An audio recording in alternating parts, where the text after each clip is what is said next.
TRN is a long-standing brand in Chifi that has provided us some of the most unique and solid value sets over the year. And today, we will take a look at potentially one of their best value sets in terms of overall package. Let's talk about the TRN Conch.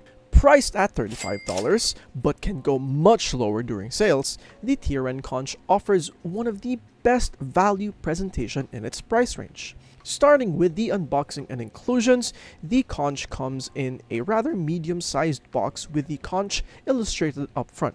Opening the box, you get the IMs themselves, a 4-core modular cable, interchangeable nozzles, and a total of 7 pairs of ear tips with a metal carrying case. The ear tips alone make this whole package worth, as you get a full SML basic silicones, 1 pair of foam tips, and their patented TRN tips in small, medium, and large.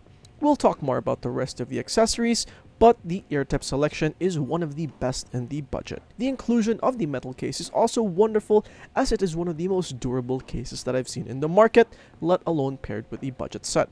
Moving on to the build and fit, the Conch uses a single 10mm DLC dynamic driver housed in a liquid metal cavity and features 2 interchangeable nozzles. It feels very premium for the price, although it is wise to make sure that you take care of the finish, as it is very fingerprint and scratch prone. The fitting is also quite a hit and miss, and the pairing with the TRN tips may or may not work for you.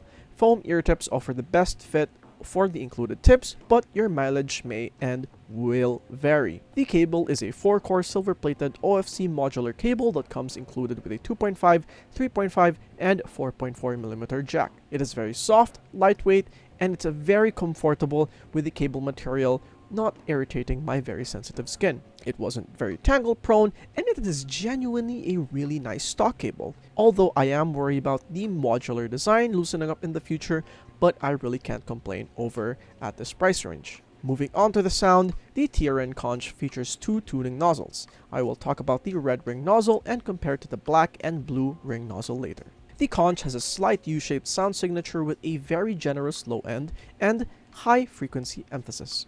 It is generally well balanced and an all-rounder for most genre. Starting with the bass, it has a good balance of sub-bass and mid-bass energy that gives low-frequency instruments a supple amount of body and punch without ever sounding boomy or overly boosted. This is not a bass headset, however, as the sub-bass extension isn't the deepest or most engaging, but there is a decent amount of punch in the mid-bass to contrast, which offers a little bit of texture, but it's on the smoother and more lush side. The mids aren't overly emphasized due to its U-shaped signature, but it doesn't sound completely distant.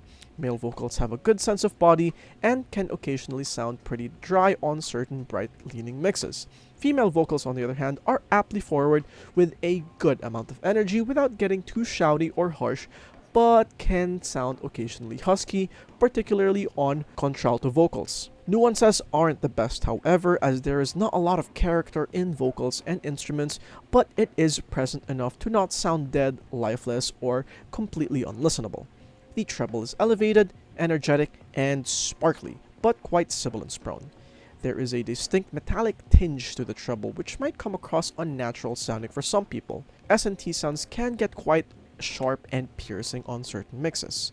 Extension is pretty good and quite airy, so treble heads will definitely find this satisfying to listen to. Moving on to the technicalities, the Conch is quite average for its price. Stage is intimate, but has a decent amount of width. Separation and layering are decent, but struggles on more complex tracks and is better suited for simpler genres. Imaging is more two-dimensional with decent left and right panning, but struggles with front and back as well as up and down. Dynamics and resolution feels quite lacking, with music sounding a little flat on certain mixes and not the most resolving sounding set, but it is to be expected for the price. Comparing this to the black nozzle, the black nozzle takes the bass energy a notch down and the upper mid-range energy up. Sibilance is slightly more bearable on the black nozzle, but ends up having a tendency to be shouty. The blue nozzle tells a very similar story to the black nozzle, but takes the shout tendencies and cranks it up a little bit more. The treble is tamed further here. Compared to other IMs in its price range, let's start with the Simgot EW200. Overall, The Simgot EW200 is a step up in terms of the sound compared to the Conch.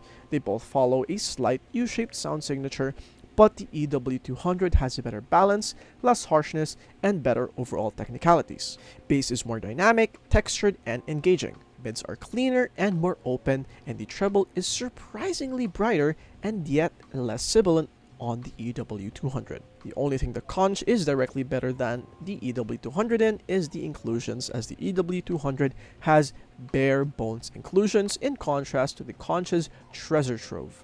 Compared to the EPZ Q5, it tells a very similar story to the EW200, but the gap regarding the inclusions is a little bit closer of the Conch in terms of sound and is a step behind in terms of accessories.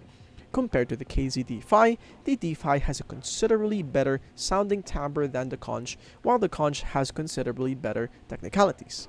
The D5 offers a more natural timbre to the Conch's brighter, more metallic presentation. The Conch, on the other hand, provides a better extended, more sparkly, and better detailed set compared to the D5.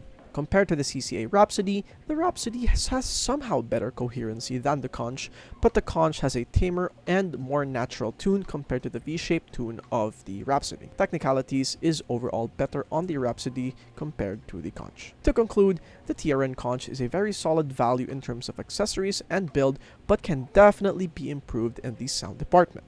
It is nicely balanced with good vocal and instrument placement, but there is this unrefined sound quality to the Conch that is exemplified in the rough and sibilant treble region.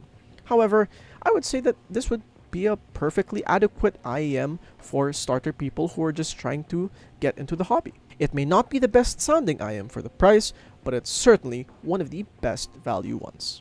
Thank you for watching my review on the TRN Conch. If you would like to order one, consider using the non-affiliated link below, and if you want to see the full written review, it'll also be down there. And with that, OB Audio, out!